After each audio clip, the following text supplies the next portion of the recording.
स्वरूप काय, क्वालिफिकेशन काय असावं लागतं, इलिजिबिलिटी काय आहे त्याच्यासाठी, आणि पेट एक्झाम क्वालिफाय होण्यासाठी कुठल्या कुठल्या गोष्टी कराव्या लागतात, सिलेबस कशा स्वरूपाचा आहे, या संदर्भानं आजच्या या पहिल्या सत्रामध्ये आपल्या काही क्युरीज दूर करण्यासाठी पुढील एक अर्धा तासामध्ये आपण त्या अनुषंगाने प्रयत्न करणार आहोत. तुमच्या सर्वांच्या त्या क्युरीज इथं कंप्लीट होतील आणि त्यातून आपल्याला नेमकं पेट एक्झाम साठी काय करायला पाहिजे या संदर्भानं आपण इथे आपल्याशी मार्गदर्शन करण्याचा प्रयत्न करणार आहोत.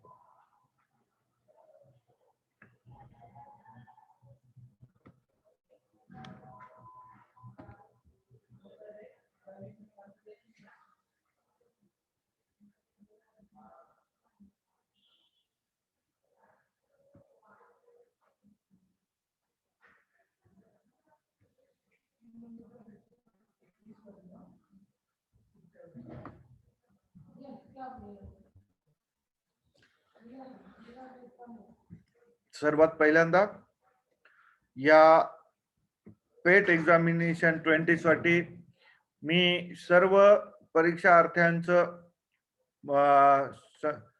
भावी संशोधकांचं इथं मनपूर्वक अभिनंदन करू इच्छितो की त्यांनी आपल्या संशोधन वृत्तीला चालना देण्यासाठी संबंधित परीक्षेची निवड केलेली आहे आणि आपल्या क्षेत्रामध्ये उच्चतर स्वरूपामध्ये संशोधन करण्यासाठी त्यांनी प्रयत्न केलेला आहे. त्या संदर्भानं पहिलं पाऊल त्यांनी इथं टाकलेलं आहे. या संदर्भानं पहिल्यांदा आपण पेट परीक्षा स्वामी रामानंद तीर्थ मराठवाडा विद्यापीठाने जी डिक्लेअर केलेली आहे त्याचं स्वरूप नेमकं कशा स्वरूपाचं आहे, नेमकी कशा प्रकारे परीक्षा होणार आहे आणि सिलेबस काय आहे या संदर्भानं आपण काही गोष्टी इथं अभ्यासणार आहोत. तर सगळ्यात पहिल्यांदा इलिजिबिलिटी क्रायटेरिया काय आहे की कोण हा रिसर्च साठी इलिजिबल आहे, पीएचडीच्या कोर्सला ऍडमिशन घेण्यासाठी किंवा संशोधन पीएचडी लेवलचं संशोधन करण्यासाठी इलिजिबिलिटी म्हणून नेमकी कुठली असायला पाहिजे, कोणता विद्यार्थी हा इलिजिबल आहे.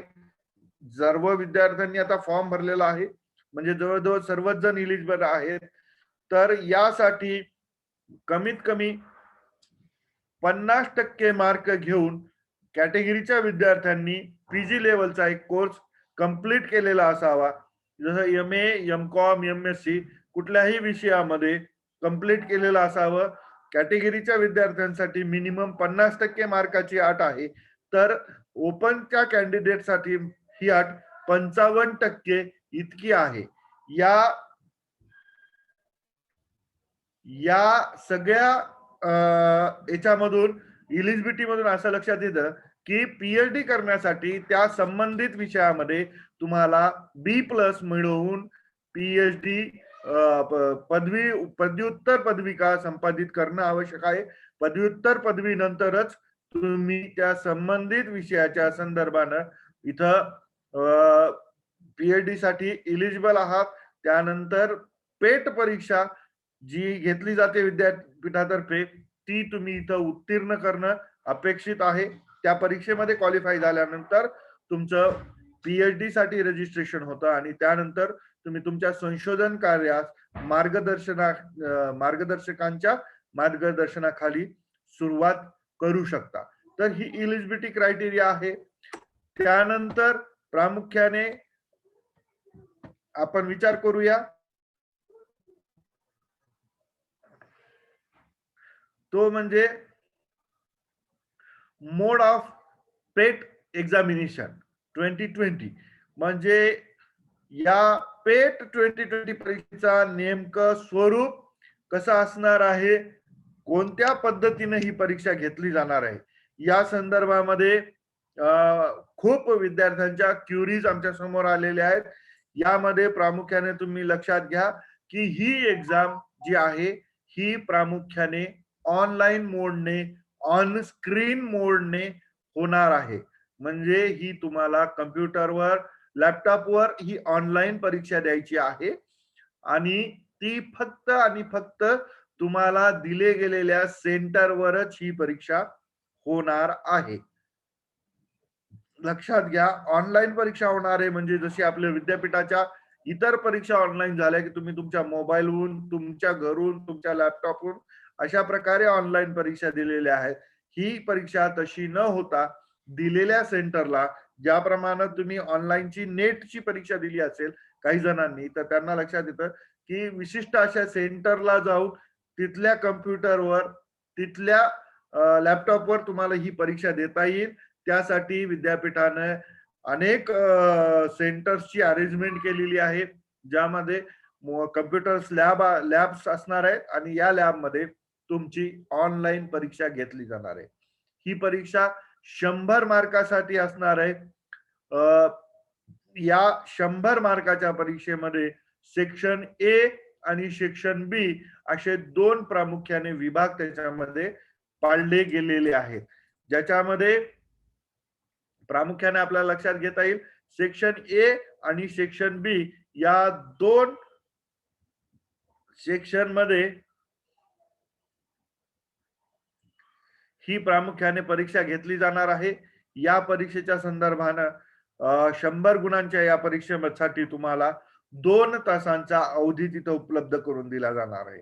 या 2 तासामध्ये तुम्हाला 1 तासासाठी सेक्शन ए आणि पुढील 1 तासासाठी सेक्शन बी अशा प्रकारे तुम्हाला प्रश्नपत्रिका उपलब्ध केल्या जातील ऑनलाईन स्वरूपामध्ये आणि या प्रश्नपत्रिका तुम्हाला 2 तासांमध्ये सोडवायच्या आहेत. ए सेक्शन जे आहे टोटली हे रिसर्च मेथोडॉलॉजीवर आधारित असणार आहे आणि ते प्रत्येक विषयाच्या विद्यार्थ्यांसाठी कंपल्सरी असणार आहे. सेक्शन ए जे आहे त्याचा टायटल आहे रिसर्च मेथोडॉलॉजी आणि या रिसर्च मेथोडॉलॉजी या टायटलच्या अनुषंगाने पहिला प्रश्नपत्रिका तुम्हाला येणार आहे, ती असेल तुमची 1 तासाच्या वेळेसाठी आणि दुसरी क्वेश्चन जे आहे बी सेक्शन क्वेश्चन पेपरचा, या बी सेक्शन मध्ये तुम्हाला तुमच्या संबंधित ज्या विषयामध्ये तुम्ही पीएचडी साठी रजिस्ट्रेशन केलेलं आहे किंवा पीएचडीच्या संदर्भाने पेटचा फॉर्म भरलेला आहे त्या विषयाच्या संदर्भानं विषय ज्ञानावर आधारित पीजी लेवलचे प्रश्न, पीजीचा जो अभ्यासक्रम आहे त्या संदर्भानं याच्यामध्ये बी सेक्शन मध्ये तुम्हाला प्रश्न विचारले जातील आणि त्यासाठी तुम्हाला 1 तासाचा वेळ इथे उपलब्ध करून दिला जाईल. ए सेक्शन आणि बी सेक्शन लक्षात घ्या. ए सेक्शन सगळ्यांसाठी कंपल्सरी आणि सारखा असणारे जो असणार आहे रिसर्च मेथोडॉलॉजीचा पेपर आणि बी सेक्शन हा तुमच्या पर्टिक्युलर सब्जेक्ट नॉलेज चेक करण्यासाठी, सब्जेक्टला संबंधित विषयाचं ज्ञान तपासण्यासाठी या विद्यापीठाने जो बी सेक्शनचा सिलेबस आहे तो वेबसाईटवर उपलब्ध करून दिलेला आहे. आपापल्या विषयाच्या संदर्भाने विद्यार्थी तिथून तो सिलेबस डाउनलोड करू शकतात आणि त्या संदर्भानं ते त्या अनुषंगानं आपला अभ्यास तिथं पूर्ण करू शकतात. ये सेक्शनच्या संदर्भाने आपण पुढे पाहणार आहोत की नेमका कशा प्रकारचा सिलेबस हा तिथे मेन्शन केलेला आहे. तर याच्यामध्ये पहिल्यांदा प्रश्नपत्रिकेचे स्वरूप पाहताना सेक्शन ए जे आहे त्याच्यामध्ये 50 MCQ चे प्रश्न विचारले जातील. प्रामुख्याने 50 प्रश्न 50 मार्कासाठी आणि यासाठी वेळ असेल 60 मिनिटं. म्हणजे 1 तासाच्या वेळेमध्ये या 50 प्रश्नांचं कंपल्सरी उत्तर सर्व विद्यार्थ्यांना द्यायचं आहे आणि रिसर्च मेथोडॉलॉजीवर आधारित हे प्रश्न असणार आहेत. 50 MCQ टाइप प्रश्न ए सेक्शन मध्ये असतील, तर बी सेक्शन मध्ये सुद्धा 50 मल्टिपल चॉईस क्वेश्चन्स म्हणजेच MCQ असणार आहेत. प्रत्येकी 1 मार्कासाठी 1 प्रश्न आणि यासाठी सुद्धा तुम्हाला 60 मिनिटांचा वेळ दिलेला आहे. बी सेक्शन हे पूर्णपणे तुमच्या पेट ज्या विषयामध्ये तुम्ही देणार आहात त्या विषयाच्या संदर्भाने विषय ज्ञानावर आधारित अशा प्रश्नांची यामध्ये उपयोग केलेला असणार आहे प्रश्नपत्रिकेसाठी आणि यूजी आणि पीजीचा सिलेबस याच्यामध्ये इन्क्लूड केलेला आहे. तरी सुद्धा तुम्हाला हा सिलेबस विद्यापीठाच्या संकेतस्थळावर उपलब्ध करून देण्यात आलेला आहे आणि तो तुम्ही तिथून डाउनलोड करू शकता आणि तिथून तुम्हाला पुढे त्या संदर्भाने त्याची प्रामुख्याने तयारी करता येते. तर प्रश्न 50 प्रश्न ए सेक्शन मध्ये आणि 50 प्रश्न हे बी सेक्शन मध्ये येणार आहेत, ज्याच्यासाठी 60-60 मिनिटाचा वेळ इथं देण्यात आलेला आहे. या 60 मिनिटामध्ये तुम्हाला ए सेक्शन पूर्ण करायचं आहे, तर पुढील 60 मिनिटांच्या कालावधीमध्ये तुम्हाला बी सेक्शन पूर्ण करायचं आहे. या संदर्भानं काही मार्गदर्शन इथं दिलेलं आहे की या सगळ्या पेपरच्या संदर्भानं एक आन्सर की आणि तुम्ही सोडवलेला पेपर जो आहे क्वेश्चन पेपर, तो क्वेश्चन पेपर आणि त्याची आन्सर की ही तुम्ही फॉर्म भरताना जो मेल आयडी प्रोव्हाइड केलेला आहे त्या मेल आयडी वर तुम्हाला मिळेल, ज्यातून तुम्ही सोडवलेले प्रश्न कितपत योग्य आहे, तुमचा स्कोर काय यायला हे तुम्हाला त्यातून पडताळणी करता येईल. त्या संदर्भाने तुम्हाला इथे जॉईन व्हावं. त्या मेलवर तुम्हाला ही आलेली प्रश्नपत्रिका आणि तुमची आन्सर की टॅली करण्यासाठी उपलब्ध केलेली असेल आणि त्यावर जर तुम्हाला काही तुमची क्युरी असेल, तुमचे डाऊट्स असतील, तर तुम्ही परीक्षा झाल्यानंतर 3 दिवसाच्या अवधीमध्ये ते डाऊट्स त्या क्युरी विद्यापीठाकडे सबमिट करू शकता किंवा त्या संदर्भाने तुम्ही तुमचं मत नोंदवू शकता. तुम्ही त्याच्यावर ऑब्जेक्शन घेऊ शकता. त्यावर नंतर रिव्ह्यू कमिटी एक निवडलेली असेल, ती त्यावर लक्ष घालेल आणि तुमच्या डाऊट्सचा किंवा क्युरीचा तिथं पडताळा केला जाईल. त्यानंतर त्यावर निर्णय निश्चित करण्यात येईल.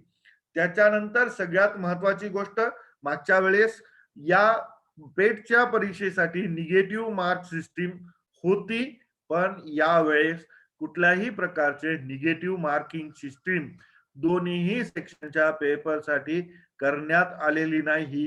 ही बाब तुमच्यासाठी अत्यंत उपयुक्त आहे. म्हणजे तुम्ही 50 पैकी 50 प्रश्न सुद्धा इथं सोडवू शकता. त्यातले कुठलेही प्रश्न जरी तुमचे चुकले कोणत्याही सेक्शनच्या संदर्भाने आपण चर्चा करताना, ए सेक्शन मधले 50, बी सेक्शन मधले 50 असे मिळून तुम्ही 100 पैकी 100 प्रश्न सुद्धा अटेम्प्ट करू शकता.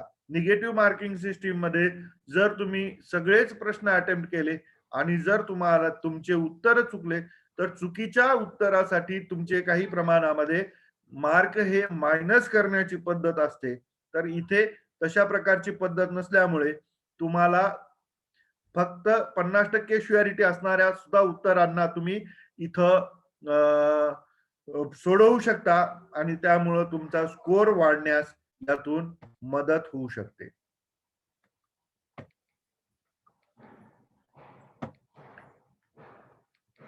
त्यानंतर पासिंग रूल काय आहे नेमका, तर याच्यामध्ये पासिंग साठी कॅटेगरीच्या विद्यार्थ्यांना एकूण 100 जे प्रश्न आहेत, 100 प्रश्नांपैकी 100 मार्कासाठी असणारी 100 प्रश्न, यामध्ये कॅटेगरीच्या विद्यार्थ्यांसाठी 45 गुण हे पासिंगचा क्रायटेरिया आहे आणि 50 मार्क हा ओपनच्या विद्यार्थ्यांना किंवा नॉन रिझर्व्ह कॅटेगरीचे जे विद्यार्थी आहेत त्यांच्यासाठी 50 मार्क या कॅटेगरी विद्यार्थ्यांसाठी अनिवार्य आहेत.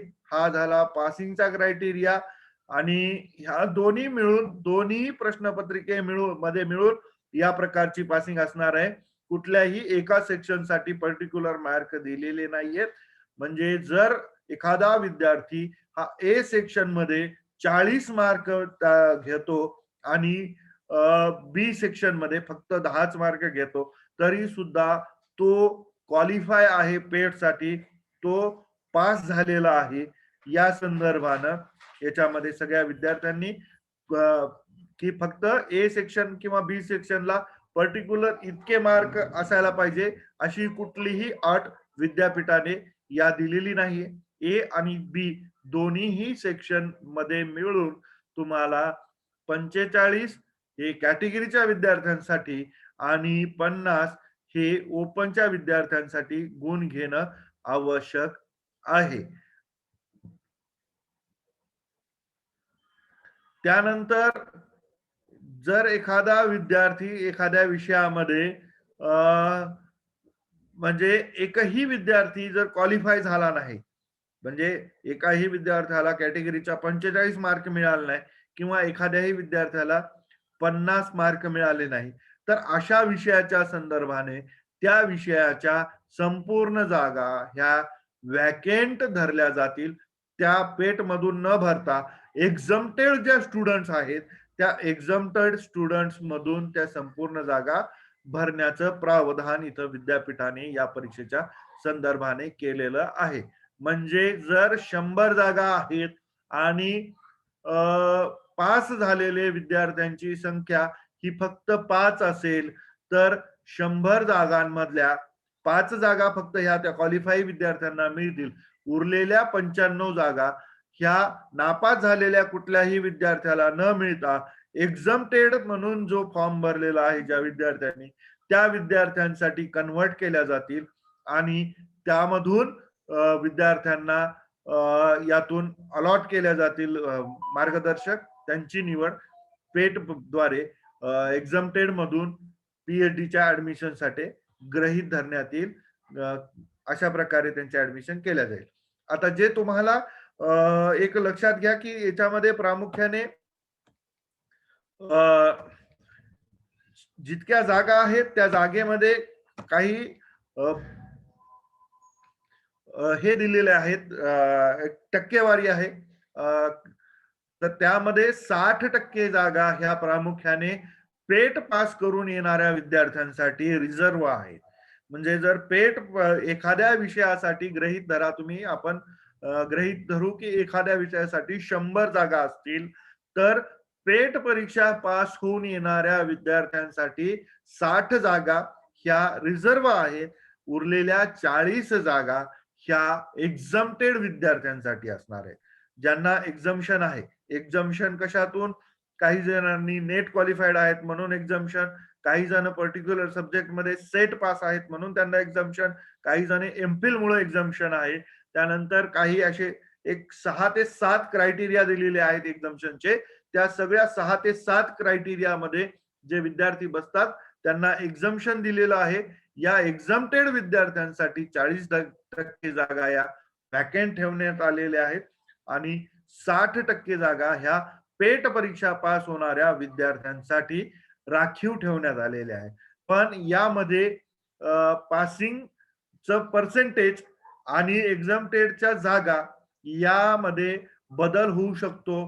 कारण पास झालेल्या विद्यार्थ्यांची संख्या जर कमी झाली आणि त्या 60% जागेमधल्या जर जागा इथं शिल्लक राहिल्या तर त्या एक्झम्प्टेडच्या विद्यार्थ्यांसाठी कन्वर्ट होऊ शकतात.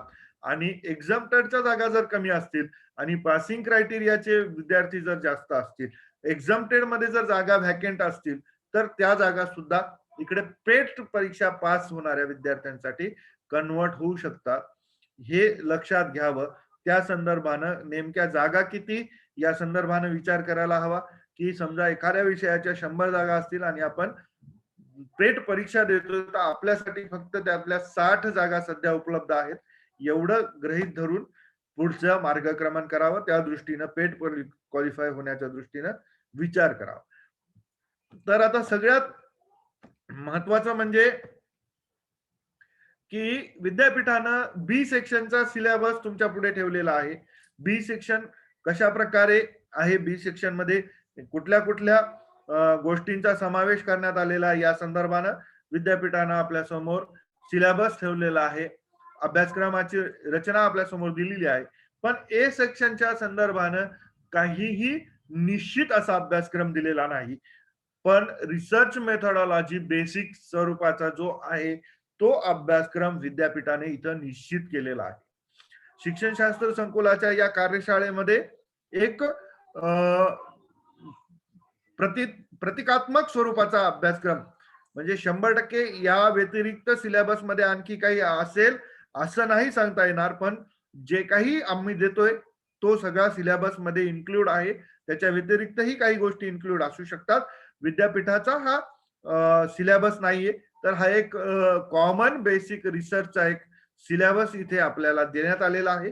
या सिलेबस मध्ये नेमक्या ए सेक्शनच्या सिलेबस मध्ये कोणत्या कोणत्या घटकांचा समावेश होतो हे आपण प्रामुख्याने आता पुढे पाहणार आहोत. ए सेक्शनच्या दृष्टीनं तुम्हाला कुठली तयारी करणं इथं अभिप्रेत आहे, या संदर्भानं तुम्हाला या कार्यशाळेमध्ये मार्गदर्शन करण्याच्यासाठी आम्ही तुम्हाला इथे प्रयत्नरत आहोत. तर यामध्ये सिलेबस ऑफ सेक्शन ए मध्ये प्रामुख्यानं रिसर्च मेथोडॉलॉजी या टायटल खाली या काही सब टायटलचा समावेश याच्यामध्ये करण्यात आलेला आहे. प्रामुख्यानं मिनिंग ऑफ रिसर्च आहे, ज्याच्यामध्ये संशोधनाचं नेमकं स्वरूप काय, संशोधनाची तुम्हाला ओळख, त्याच्यानंतर संशोधनाचे महत्व, संशोधनाचं स्वरूप, संशोधनाचं स्कोप आणि संशोधनाच्या पद्धती या संदर्भानं मिनिंग ऑफ रिसर्च मध्ये तुम्हाला काही गोष्टी याच्यामध्ये माहीत असणं आवश्यक आहे. या स्वरूपानं या संदर्भानं तुम्हाला अनेक प्रश्न या पेडच्या सेक्शन ए च्या प्रश्नपत्रिकेमध्ये विचारले जाऊ शकतात.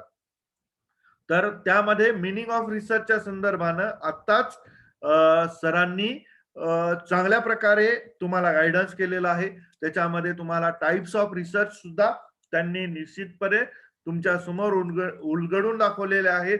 ज्याच्यामध्ये स्कोप ऑफ रिसर्च त्यांनी तुमच्या समोर दिलेला आहे. नेचर ऑफ रिसर्च सुद्धा त्यांनी तुमच्या समोर मांडलेलं आहे.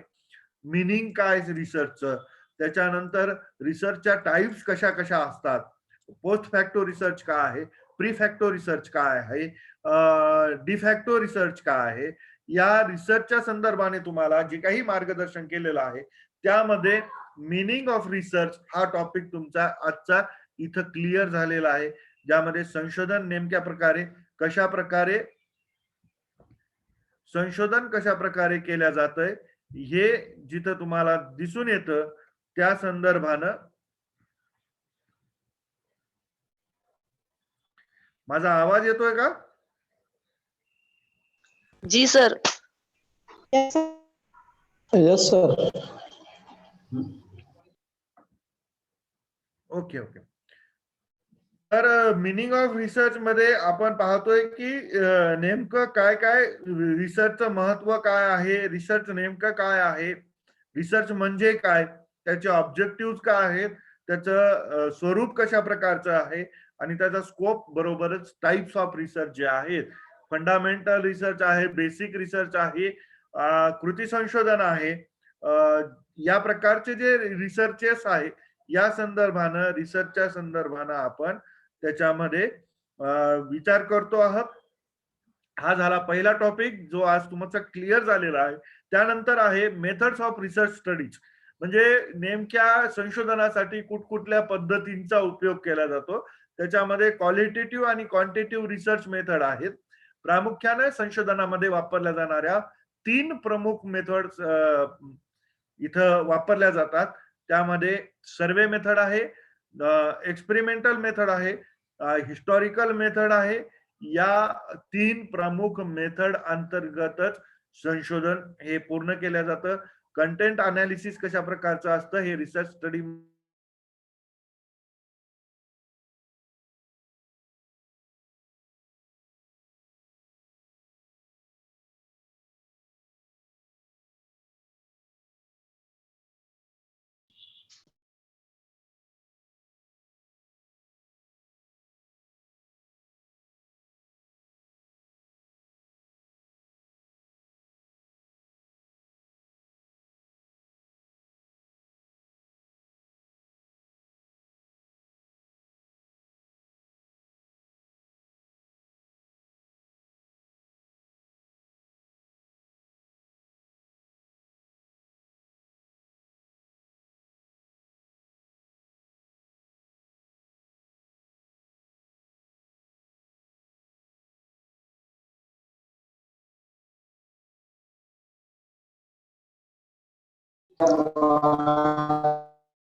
करा.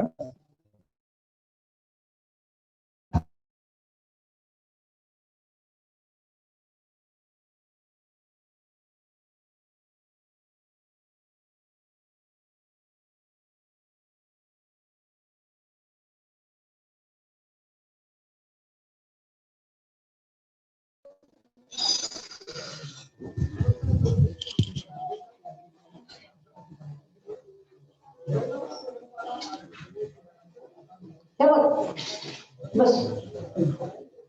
ठीक आहे.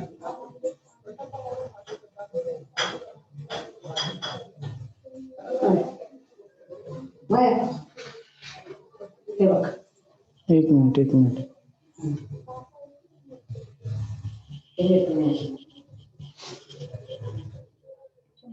हा सरांचा आवाज येईल, एक फक्त एकच मिनिट वेट करा, थोडासा टेक्निकल प्रॉब्लेम आहे. 1 मिनिटामध्ये सर परत जॉईन करतील. येतो का आवाज माझा? हा सर आता क्लिअर आहे, बोला आता. ओके सर, कंटिन्यू करा सर. थोडस दुसऱ्या सर पण स्क्रीन शेअर नाही सर तुमची. आता मी दुसऱ्या अकाउंटवरून लॉग इन हा. केलेलं आहे. लॅपटॉप डिस्कनेक्ट झालेलं आहे काही टेक्निकल एरर मुळे. ओके, मग पीपीटी होत नसेल तर सर मग तुम्ही सांगितलं तरी चालेल सर, कंटिन्यू करा मला. Okay, thank you sir. आपण होतो सेकंड पुढचा सब टायटल त्याचं पाहत होतो. त्यामध्ये हायपोथेसिस आहे. हायपोथेसिस मध्ये मिनिंग, टाइप ऑफ हायपोथेसिस आणि फॉर्म्युलेशन ऑफ हायपोथेसिस, म्हणजे परिकल्पना म्हणजे काय, परिकल्पनेचे प्रकार कोणते आणि परिकल्पना कशा प्रकारे प्रस्थापित करायच्या, परिकल्पनाची टेस्टिंग कशा प्रकारे करायची, या संदर्भाने सुद्धा प्रामुख्याने याच्यामध्ये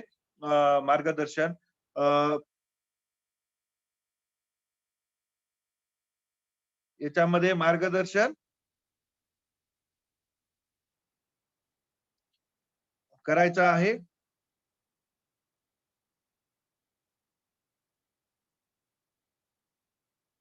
हॅलो,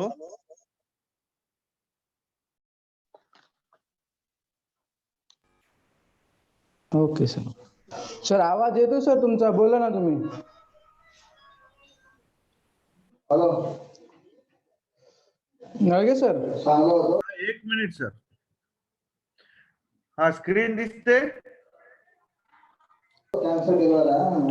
हा सर, स्क्रीन शेअर झालं सर, कंटिन्यू. हायपोथेसिस वर आलात सर तुम्ही. ओके. तर हायपोथेसिसचं मिनिंग काय, हायपोथेसिसच्या टाइप्स काय, फॉर्म्युलेशन कशा प्रकारे करायचं हायपोथेसिस आणि टेस्टिंग, या संदर्भानं आपण हायपोथेसिस हा घटक या अभ्यासक्रमामध्ये समाविष्ट करण्यात आलेला आहे.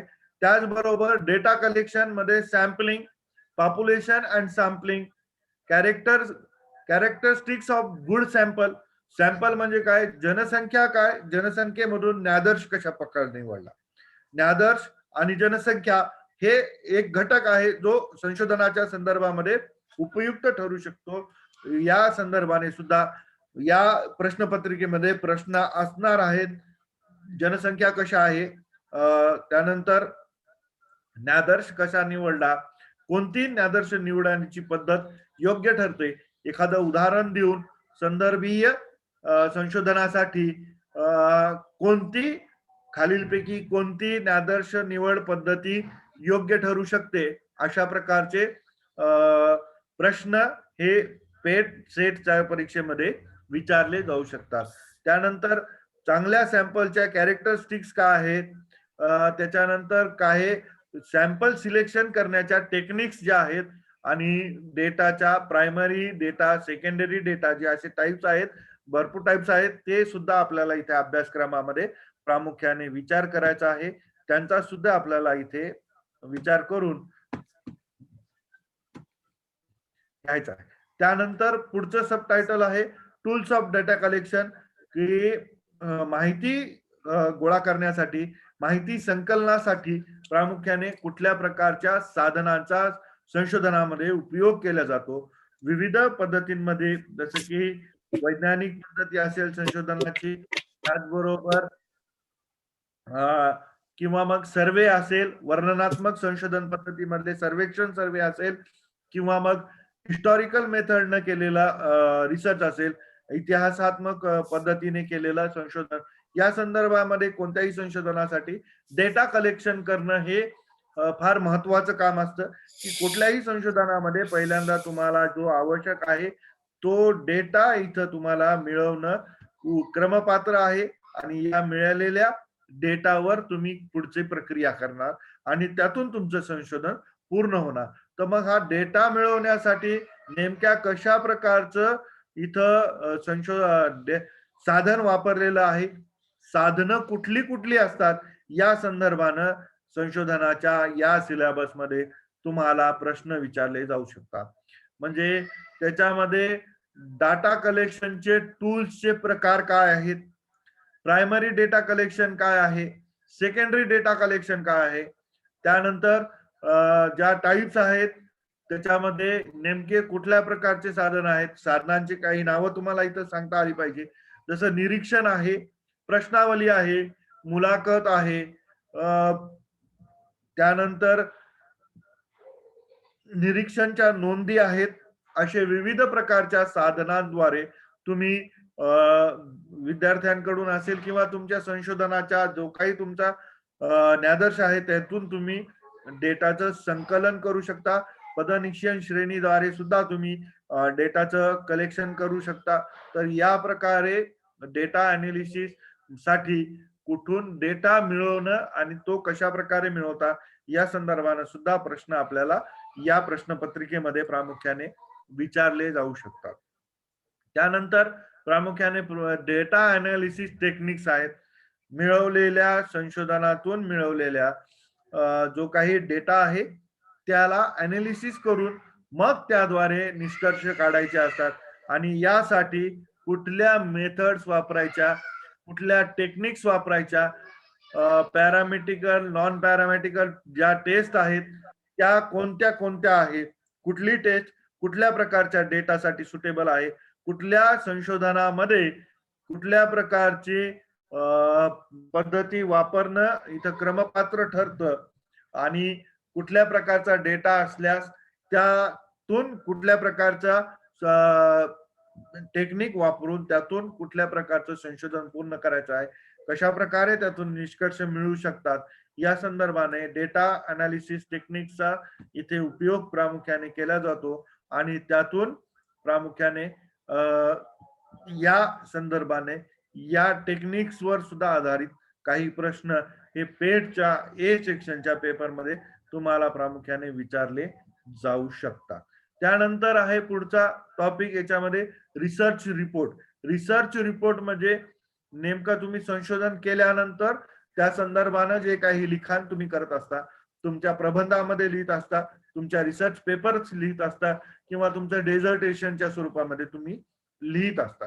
तर हे रिसर्च रिपोर्टिंग जे आहे ते रिपोर्टिंग कसं आहे, रिपोर्ट रायटिंग कशा प्रकारे करायला पाहिजे, त्याचे काही नॉर्म्स आहेत, त्याच्या काही कंडिशन्स आहेत, त्या कशा प्रकारे पाळाव्या लागतात, त्याच्यासाठी कुठलं जागतिक लेवलचं दर्जाचं स्टाईल्स आहेत, त्या स्टाईल कशा प्रकारे कंप्लीट करायच्या या संदर्भाने सुद्धा प्रामुख्याने या विषयाच्या संदर्भाने काही प्रश्न हे या पेटच्या परीक्षेमध्ये असू शकतात.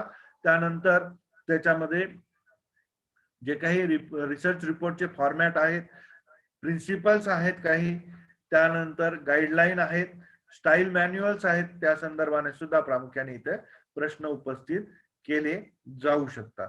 त्यानंतर इव्हॅल्युएशन ऑफ रिसर्च रिपोर्ट आहे की या रिसर्च रिपोर्टचं इव्हॅल्युएशन कशा प्रकारे केलं गेलं पाहिजे, त्याचे काही गाईडलाईन्स आहेत, त्याचं काही एक ठराविक असा आराखडा दिलेला आहे, त्या आराखड्याच्या संदर्भाने सुद्धा इथं प्रश्न उपस्थित केले जाऊ शकतात. त्यानंतर आहे रिसर्च इथिक्स. रिसर्च इथिक्स काही गोष्टी आहेत ज्याच्यामध्ये प्लगॅरिझम आहे. प्लगॅरिझम मध्ये बघा की तुम्ही दुसऱ्याचा किती डेटा कशा प्रकारे वापरलेला आहे, दुसऱ्याच्या संशोधनातला किती भाग तुम्ही घेतलेला आहे, तुमचं संशोधन हे स्वतःच वैयक्तिक आहे का ते चोरी केलेलं आहे, या संदर्भाने सुद्धा रिसर्चच्या संदर्भाने काही इथिक्स आहेत की तुम्ही रिसर्च मध्ये कसल्या प्रकारचे रिव्ह्यू निवडू शकता, कोणत्या रिसर्चचा कशा प्रकारे आपल्या रिसर्च साठी मदत घेऊ शकता, कुठल्या गोष्टी आपल्या रिसर्च मध्ये दुसऱ्याच्या रिसर्च मध्ये उचलून टाकू शकता, या संदर्भाने काही इथिकल नियम त्याच्यामध्ये नियमावली आहे.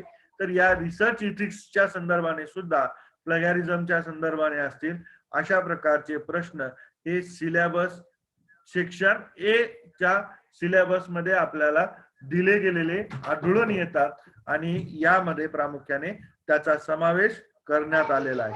अशा प्रकारे आपल्याला यामध्ये आपल्याला सांगता येईल की ए सेक्शन मध्ये प्रामुख्याने रिसर्च मेथोडॉलॉजीच्या अनुषंगाने संबंध बाबींचा विचार करण्यात आलेला आहे. मग रिसर्च मेथोडॉलॉजीचे मिनिंग्स आहेत, रिसर्च मेथोडॉलॉजीचे टाइप्स आहेत, रिसर्च मेथोडॉलॉजीचे त्याला आपण काय म्हणू, रिसर्च मेथोडॉलॉजीचे महत्व आहे, स्कोप आहे. त्यानंतर रिसर्च मेथोडॉलॉजी मध्ये सॅम्पलिंग आहे, टूल्स आहेत, हायपोथिसिस आहेत, ऑब्जेक्टिव्ह आहेत, डेटा अनालिसिसच्या टेक्निक्स आहेत, त्यानंतर रिपोर्ट रायटिंग आहे, इव्हॅल्युएशन आहे, इथिक्स आहेत. अशा प्रकारे संशोधनाच्या अभ्यासक्रमाच्या संदर्भाने सगळे एक ना एक बाब इथे प्रश्नामध्ये विचारली जाऊ शकते. तर या संदर्भाने तुम्हाला या वर्कशॉप मधून एक एक टॉपिकची तोड ओळख करण्याच्या अनुषंगाने आपण इथे या वर्कशॉपची निर्मिती म्हणजे रचना केलेली आहे. त्यामध्ये प्रामुख्याने तुम्हाला नेमकं कुठल्या टॉपिकवर फोकस करायचे, तुम्ही कुठल्यामध्ये वीक आहात, कुठला टॉपिक तुम्हाला चांगल्या प्रकारे जमू शकतो आणि उरलेल्या काही दिवसांमध्ये कुठल्या टॉपिकवर तुम्ही जास्त भर दिल्यानंतर त्यातील प्रश्न हे व्यवस्थितपणे सोडू शकता, या अनुषंगाने विचार करायचा आहे. ही काही एक लिस्ट आहे रिसर्च मेथोडॉलॉजीच्या पुस्तकांची.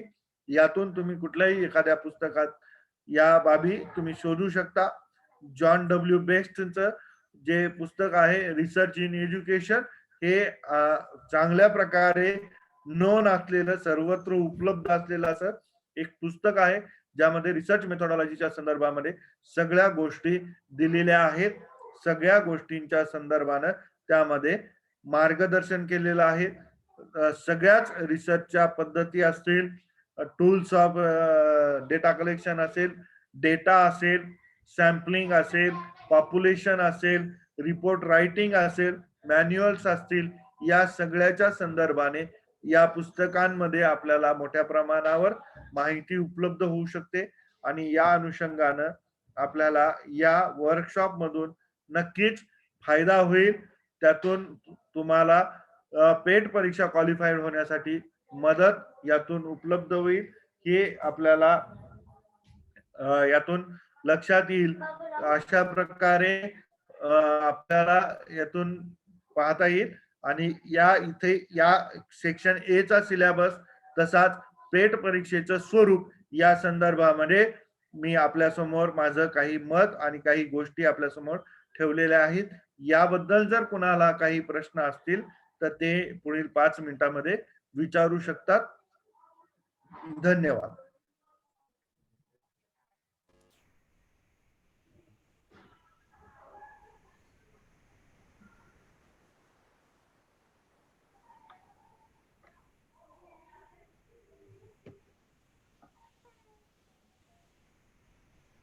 चॅट बॉक्स मध्ये असा प्रश्न होता की what is medium of exam, एक्झामचं माध्यम कोणतं आहे? तर ते ऑनलाईन आणि हेच आहे ना सर? ऑनलाईन पद्धतीने होणार आहे परीक्षा. हा सर, त्यांनी एक प्रश्न विचारला होता की what is medium of exam. Medium Marathi आणि इंग्रजी दोन्ही भाषेच्या संदर्भाने असणार.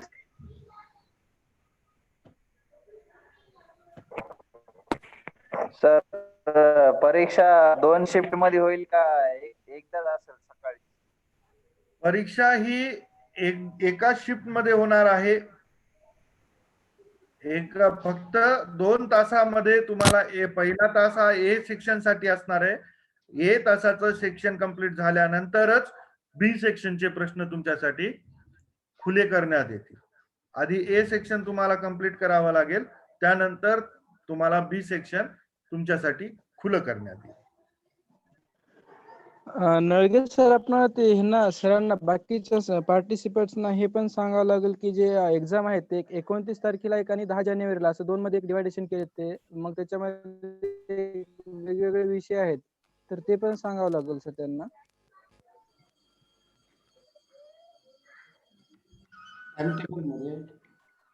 टाइम टेबल मध्ये बदल पडलाय का सर? Hello sir. हा हा ते टाइम टेबल मध्ये थोडस बदल झालेला आहे. काही जे आहेत एक्झाम्स त्या 29 तारखेला म्हणजे जे एक्झाम 29 डिसेंबरला आहे आणि काही एक्झाम ज्या आहेत त्या 10 जानेवारीला आहे. म्हणजे तर ते सब्जेक्ट वाईज वेबसाईट बदलेल वरती का सर? त्यांनी ते रिशेड्यूल त्यांनी टाकलेलं आहे. हा सब्जेक्ट वाईज चेंज झालेला हा हा सब्जेक्ट वाईजच त्यांनी दिलेलं आहे. ते युनिव्हर्सिटीच्या वेबसाईट वरती हा आहे तर त्याचं. बाकीच्या आता समजा ओके. त्यांनी हा डिवाइड हा केलेला, ओके. हाफ ऑफ डिवाइड तुम्हाला केलेला नळगे आहे. सर अर्धे सब्जेक्ट गाईडलाईन टाकले करतील. त्यांनी एक 10 मिनिट थांबा फक्त. हो हो हो ते नळगे सर सांगतील डिटेल्स मध्ये. एक मिनिट वेट करा, त्यांनी बोलत आहे. हा, काय प्रश्न होता? तर एज्युकेशनचा जो सर सेकंड ते पेपर आहे एक्झाम आहे सेक्शन ना बी, ती exam schedule sir, exam schedule. हा बोला.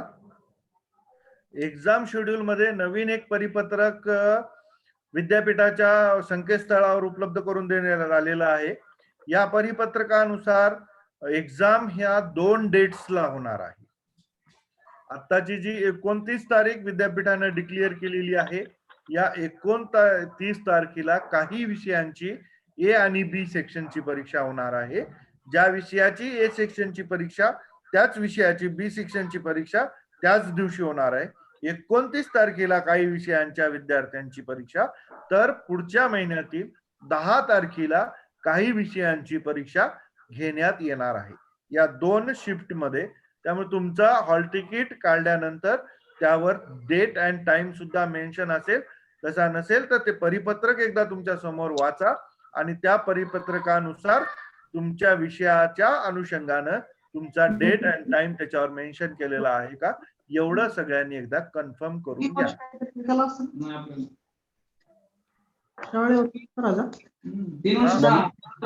सर शिक्षणशास्त्र एज्युकेशनचा जो सेक्शन बी आहे सर, हा सर. त्याच्या सिलेबसच्या संदर्भामध्ये टोटल 9 पेज दाखवले तर सिलेबस मध्ये.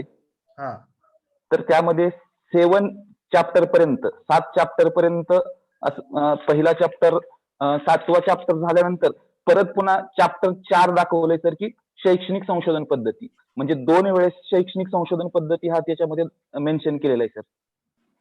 शैक्षणिक संशोधन पद्धती हा चॅप्टर 2 वेळेस दाखवलेला आहे. बी सेक्शन मध्येच का? हा सर, बी सेक्शन मध्ये. मग ते प्रिंट मिस्टेक असेल किंवा ते टेक्निकल एरर आहे. नाही सर, त्याच्यात कंटेंट पण वेगवेगळे दाखवले sir. Research methodology advance and research methodology असा असेल. मग टायटल चेंज असेल. मी नाही बघितलं आणखी, मी बघून उद्याच्या सेशन मध्ये तुम्हाला. पुन्हा सर दुसरा पण चॅप्टर की एज्युकेशनल टेक्नॉलॉजी हा पण तसाच झालेला आहे. म्हणजे काही चॅप्टरच्या बाबतीमध्ये कसं आहे, आता तो सिलेबस देताना एमएडच्या बेसवर सिलेबस तुम्हाला दिलेला असणार आहे. तर एमएड मध्ये 4 सेमिस्टरला वेगवेगळे पेपर चालवले जातात विद्यापीठामध्ये. त्यामध्ये टीचर एज्युकेशन, एज्युकेशनल टेक्नॉलॉजी आणि रिसर्च मेथोडॉलॉजी हे प्रामुख्याने 2 ते 3 सेमिस्टर मध्ये कंटिन्यू घेतला जातो. तर त्या अनुषंगानं तशा प्रकारे सिलेबस एकत्रित न येता वेगवेगळा आला असण्याची शक्यता आहे. ते पाहून मी पुढे तुम्हाला एक्सप्लेन करेन. Okay, thank you sir. Hello Nalage sir, नमस्कार. मी राजेश आगोने बोलते पुण्यातून. बोला सर. नलगे सर, हा बोला. आवाज येतोय का? आगावे सर. हा, मी पुण्यातनं बोलतोय सर. मी फॉर्म भरला, तुमचे पैसेही भरले, पण तुमची मेल वगैरे काहीच आलेली नाही मला. सर तो टेक्निकल एरर आहे आणि तो तुम्ही त्या कन्सर्न सब्जेक्टला सॉरी डिपार्टमेंटला तुम्ही कॉन्टॅक्ट करा. आम्ही फक्त इथं वर्कशॉपच्या या अनुषंगानं सिलेबसचा अवेअरनेस आणि त्याचं इंट्रोडक्शन एवढ्यासाठी इथं उपलब्ध आहोत. Okay school sir, of educational sciences आणि स्वामी रामानंद तीर्थ विद्यापीठाचे पेट परीक्षा विभाग किंवा पीजी सेक्शन हे भिन्न आहे. त्यांचा आमच्याशी संबंध नाहीये सध्याच्या लेवलला तरी, की या परीक्षेच्या संदर्भात. हे फक्त आम्ही विद्यार्थ्यांना मार्गदर्शनासाठी एक वर्कशॉप घेतलेला आहे. जे काही टेक्निकल क्युरीज आहेत तुमच्या परीक्षेच्या संदर्भाने, फॉर्म भरण्याच्या संदर्भाने, ते एक तर परीक्षा विभाग किंवा मग पदव्युत्तर विभाग हे तुमचं सॉल्व्ह करू शकतात. तिकडे तुम्ही संपर्क साधा सर. हॅलो सर, माझा आवाज येतोय का? हा बोला मॅडम. Sir good afternoon. माझं ॲक्च्युली एक्झाम 10 तारखेला आली आहे बायोइन्फॉर्मॅटिक्सची. या. तर जसा आधी क्वेश्चन जसा आला होता की म्हणजे सिलेबस वाईज की सेक्शन बी मध्ये त्यांनी युनिट 1, 2, 3 असे 7 युनिट दिलेले आहेत. सॉरी 5 युनिट दिलेले आहेत आणि त्याच्यानंतर परत अजून एकदा एंट्रन्स एक्झामचा सिलेबस दिलाय आणि त्याच्यामध्ये परत 10 युनिट दिलेत. तर मग नेमका रेफर कुठला करायचा हे कळत नाहीये सर. मॅडम कन्सर्न सब्जेक्टच्या संदर्भाने तुम्ही सिलेबस रेफर करत असताना तुमचं पीजी आणि युजीचा जो विद्यापीठाचा सिलेबस स्वामी रामानंद मराठवाडा विद्यापीठाचा युजी आणि पीजीचा त्या विद्यापीठाचा त्या सब्जेक्टचा पीजी आणि युजी दोन्ही विषयाच्या संदर्भाने दोन्ही स्तराचा अभ्यासक्रम तुमच्या डोळ्यासमोर ठेवा आणि दिलेला अभ्यासक्रम जो आहे त्याच्याशी तो टॅली करून ते घटक तुम्ही तुमच्या अभ्यासक्रमासाठी इथं वापरू शकता. नाही सर, म्हणजे मग हे आयडियल आपण जे डोळ्यासमोर ठेवते की बाबा एवढा सिलेबस आहे, एवढा येऊ शकतो एक्झामला. तर मग आता जे व्हॅरी पडतंय की त्याच्यामधला कंटेंट वेगळा आणि ह्याच्यामधला कंटेंट थोडासा वेगळा आहे आणि ते सब्जेक्ट सुद्धा एखाद्या युनिट वाईज सुद्धा ते चेंज होत आहे. तर मग नेमकं कळत नाही की वेटेज कशाला जास्त द्यायचं. आता इथं वेटेज असं पर्टिक्युलर कोणत्या एखाद्या टॉपिक साठी सेपरेट असं वेटेज काही वेगळं दिलेलं नाहीये. प्रामुख्याने फक्त जो दिलेला आहे त्याच्यामधनच प्रश्न येणार आहेत. त्यातलं वेटेज एखाद्या टॉपिकसाठी 10%, एखाद्या टॉपिकसाठी 50% असं कुठल्याही प्रकारचं वेटेज नाही. त्यातून कुठल्याही एखाद्या युनिटवर जास्त प्रश्न, कुठल्याही एखाद्या युनिटवर कमी प्रश्न अशा प्रकारचे येऊ शकतात. त्यासाठी तुम्ही दिलेला सिलेबस आणि त्याचबरोबर युजी पीजीचा सिलेबस हे डोळ्यासमोर ठेवून त्या दृष्टीनं तयारी करणं बी सेक्शन साठी इथं उपयुक्त ठरेल तुमच्यासाठी. Okay sir, thank you. वेलकम.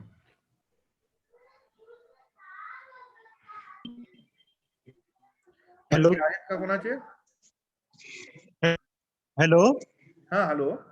हाँ हेलो सर. हाँ बोला सर. सर ये सर पैट का एक सवाल, पैट का सिलेबस सर ग्रुप में सेंड हो सकती है व्हाट्सएप ग्रुप में?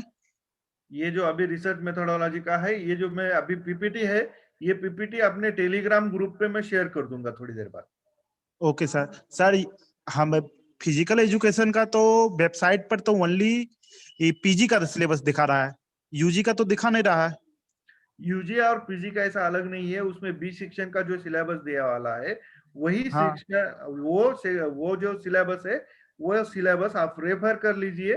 आपके हाँ सर वो तो है ही, मैं डाउनलोड कर चुके थे. यूजी और पीजी का आपको मिलता है तो वो भी आप उसमें रेफर कर सकते हैं. नहीं मिलता है तो जो बी सेक्शन का सिलेबस यूनिवर्सिटी के वेबसाइट पे आप भी दिए वाला है वो आप रेफर कर लीजिए. Okay sir, thank you sir. Hello sir. हाँ हेलो सर हे आताचं जे सर लेक्चर आहे सर ते एमएड ग्रुप वर पण टाका ना सर पीपीटी, म्हणजे आम्हाला सोपं जाईल. चालेल चालेल. हो सर.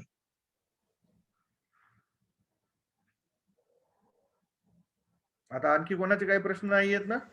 काही क्युरी नाहीये? सर सेक्शन ए चा सॅम्पल पेपर आम्हाला मिळतील का सर? मी नेटवर भरपूर सर्च करतोय पण भेटत नाहीये. सर त्या दृष्टीने मी प्रयत्न करेल. सध्या माझ्याकडे उपलब्ध नाहीयेत. या 3 दिवसात जर मला उपलब्ध झाले तर मी टेलिग्राम ग्रुपला शेअर करण्याचा प्रयत्न करेल सर. धन्यवाद sir. Welcome sir. Hello sir.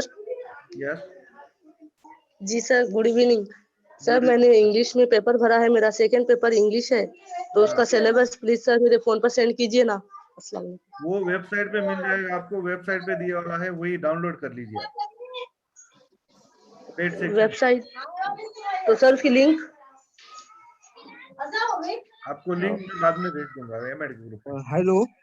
Hello. Okay sir. Sir माझ्याकडे आहे सर, मी टाकतो ग्रुपला सर ते. चालेल, नावीला पाठवून द्या. हो सर. हो. ओके सर मेलवर आन्सर की त्याच दिवशी येणार की 2 दिवसांनी येणार सर? आता ते मी आता नाही कन्फर्म सांगू शकत, पण तुम्हाला मेलवरची आन्सर की आणि क्वेश्चन पेपर झाल्याच्या दिवशी येईल असं विद्यापीठाचं म्हणणं आहे. टेक्निकल एररमुळे डिले होऊ शकतो, पण ती जेव्हा तुम्हाला मिळेल त्याच्यात जर काही क्युरी असतील तर तिथून पुढे तुम्ही 3 दिवसानंतर 3 दिवसाच्या आत विद्यापीठाला त्या दृष्टीनं कळवायचं आहे. त्यामुळं परीक्षा झाल्या येईल असं विद्यापीठाचं म्हणणं आहे. ते यायला पाहिजे. Okay sir.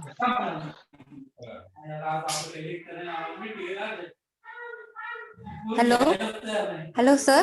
Hello, hello. हा बोला. हा सर, आम्हाला प्रिव्हियस इयर्सचे क्वेश्चन पेपर अवेलेबल होतील का पेटचे? प्रयत्न करू. सध्या तरी अवेलेबल नाहीयेत माझ्याकडं. जर भेटले तर मी निश्चितच तुमच्यासोबत शेअर करेन. Thank you sir. ठीक आहे, धन्यवाद सर्वांनी इथं जास्तीत जास्त सहभाग घेतल्याबद्दल. उद्या मात्र शार्प वेळेवर आणि उद्याचं सेशन व्यवस्थित सुरू होईल. त्याच्यामध्ये परत याच्यामध्ये काही गोष्टी ऍडिशन करायच्या राहिलेल्या आहेत. त्या शेड्यूल मध्ये थोडाफार फरक पडेल.